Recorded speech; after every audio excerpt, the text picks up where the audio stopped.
국군의 날 특집, 여친 두고 군대 간 남자 편. 입대 시간이 다가오자 엄마와 여친이 말이 없어져요. 사나이답게 입대하는 모습을 보여주기 위해 잘 다녀오겠다며 웃음을 지어줘요. 엄마가 눈물을 훔치고 돌아서요. 여친의 눈에서 눈물이 쉴 새 없이 터져요. 꾹꾹 참던 남자도 눈물이 터져요. 여친을 안아주며 닭똥 같은 눈물을 1리터는 뽑아내요. 으에으어 아이오 하는 방언이 사방에서 터져 나와요. 안타까운 이별의 순간을 마치고 엄마와 여친을 두고 뛰어들어가요. 보충돼서 앞으로 2년간 군대에서 쓸 보급품을 지급받아요. 알겠습니까? 예! 군복으로 갈아입자 모두 어리버리 중 사항 어리버리로 보여요. 사회에서 뭘 하던 놈이건 상관없어요. 군복은 자동적으로 민간인을 어리버리로 만들어주는 마법의 망토가 분명해요. 그날 밤 입고 온 옷과 소지품을 집으로 돌려보내기 위해 소포를 싸요. 마치 전쟁터로 떠나기 전 유서를 쓰는 기분이에요. 부모님들 안심하게 편지 한 통씩 쓰라네요. 남자는 엄마와 여친에게 미처 하지 못했던 말을 쓰기 시작해요. 남자는 애정어린 감정이 잔뜩 묻어나는 글씨체로 엄마 아빠 걱정 마세요 라고 한 줄 쓴 후 나머지는 여친에게 양보해요. 부모님은 날 못 버려도 여친은 날 얼마든지 버릴 수 있기 때문이에요. 보충돼서 신교대로 도착하자마자 시뻘건 모자를 푹 눌러 쓴 악마 교관들이 환영 행사를 벌여줘요. 교관들의 눈에 살기가 넘쳐 흐르기 시작하더니 캠핑 나왔어 정신 못 차리지 입비리리더라 포복 앞으로 하며 악마의 본성을 드러내며 폭주하기 시작해요. 갑작스런 변신으로 공포에 사로잡힌 남자는 잘못하면 죽을지도 모른다는 생각에 패닉 상태에 빠져요. 자존심이고 뭐고 이젠 살아남아야 한다는 생각뿐이에요. 128번 훈련병. 이젠 이름마저 사라졌어요. 남자는 128번 훈련병이란 새로운 이름을 갖게 돼요. 그리고 새로운 언어를 습득하게 돼요. 뭐예요? 지금 뭐라 그랬습니까? 모든 말은 단아까로 끝나야 한대요. 그러다 보니 잘못 들었습니다. 그러니까 그게 아니지 말입니다. 같은 외계어가 탄생하기 시작해요.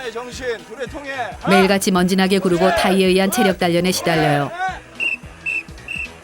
어떻게 하루가 지나는지 알 수 없어요. 이런저런 감상에 빠져들어간다 싶으면 어김없이 조교의 악취미가 등장해요. 노래 일발 양전! 노래는 어머님의 은혜. 어머님 은혜를 합창하래요. 자!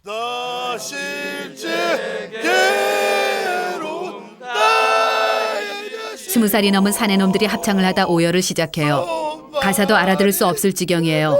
생전 처음으로 철없이 굴던 자신에 대한 진지한 반성과 부모님에 대한 사랑을 깨달아요. 누가 내 반스 갖고 갔어! 보급받은 빤스가 사라지는 사건이 빈번하게 발생해요.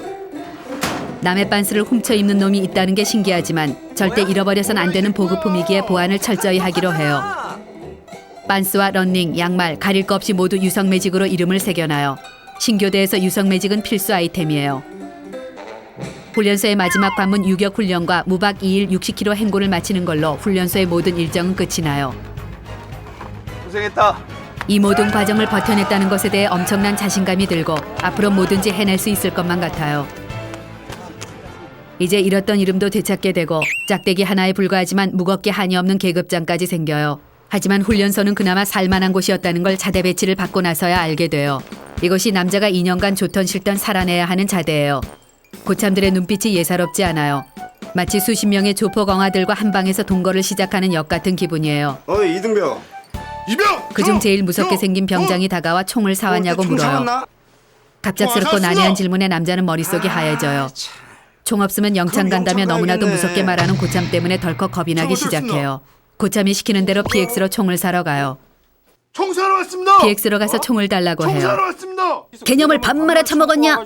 로 시작하는 세상에서 가장 길고 험악한 욕을 먹어요. 고참이 뒤집어져요. 저 썩을 놈이 장난을 친 게 분명해요. 생각해보니 총을 사온다는 게 말이 안 돼요. 이런 유치한 장난에 넘어간 자신이 부끄럽고 숨 넘어가게 우는 고참의 아구통을 날리고 싶지만 참아요. 그 후 간신히 찾아온 남자의 이름이 다시 사라졌어요. 어시 가문의 리버리란 이름을 갖게 되었어요. 어리버리. 새로운 신병이 오기 전까지 어리버리란 이름을 쭉 쓸 것만 같아요. 리버리. 이병 정형돈. 내무실에서 취하는 자세만 봐도 계급을 구분할 수 있어요. 내무반 침상 끝에서 하염없이 전방 15도 방향을 바라보고 있는 건 2등병. 쉴 새 없이 움직이며 잡일을 하고 있는 건 1병. 살짝 관물대에 몸을 기댄 채 날카로운 눈으로 사방을 째려보고 있는 건 상병. TV 앞에 뒤집어 까진 채 낄낄대는 한량은 병장이에요. 그리고 저기 깔깔이의 추리닝, 슬리퍼를 찍찍 끌며 돌아다니는 노숙자 스타일은 육군 참모 총장보다 높다는 개말년이에요. 그때 침상에 뒤집어 까져 있던 병장이 사람 좋은 미소를 던지며 누나가 있냐고 물어요. 누나 있냐?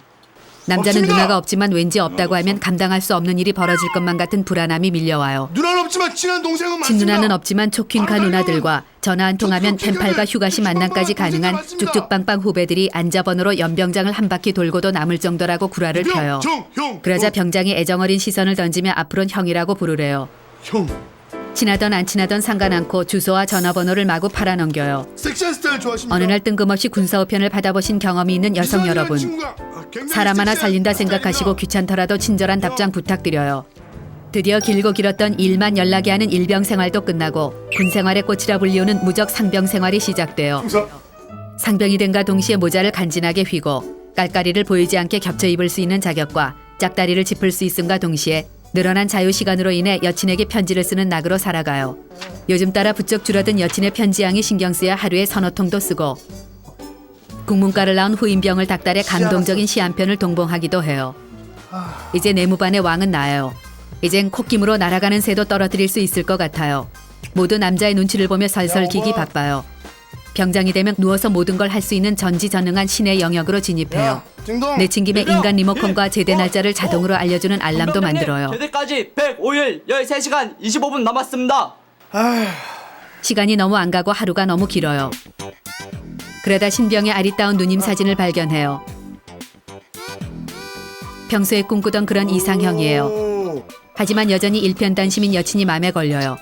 이제라도 자유롭게 훨훨 날아가 주었으면 좋겠건만 끝까지 발목을 잡아채는 여친 때문에 심란하기 짝이 없어요. 그냥 맘 넓은 내가 참기로 해요. 오죽이나 못났으면 2년 동안 남자 하나가 안 생겼을까 싶은 생각에 안쓰럽기까지 해요. 나 아니면 걷어줄 사람도 없을 듯해요. 드디어 죽어도 올 것 같지 않던 제대가 눈앞으로 다가와요. 야 딩동. 장병장님 제대까지 길 13시간 남았습니다. 근데 제대가 가까울수록 마음 한켠이 무거워져요. 제대하면 뭘 하지? 제대하고도 부모님께 손 벌리긴 그렇고 망쳐놓은 학점 복구는 어떻게 하지? 특별한 기술이 있는 것도 아니고 학벌이 좋은 것도 아니고 앞으로 살아갈 일을 생각하니 막막하게 한이 없어요. 무거운 마음도 잠시 드디어 제대를 한다는 생각에 날아갈 듯해요. 후임병들의 행가래를 받으며 제대를 해요. 이 녀석들과의 추억은 평생 잊지 못할 거예요. 군 입대 전과 그닥 달라진 것은 없지만 군 생활이 남자를 성숙시킨 것만은 확실해요. 2년간의 군 생활도 버텼는데 뭔들 못하겠냐는 자신감이 넘쳐요. 이런 게 철이 든 건가 싶기도 하고 이런 생각을 하는 스스로가 기특하기까지 해요.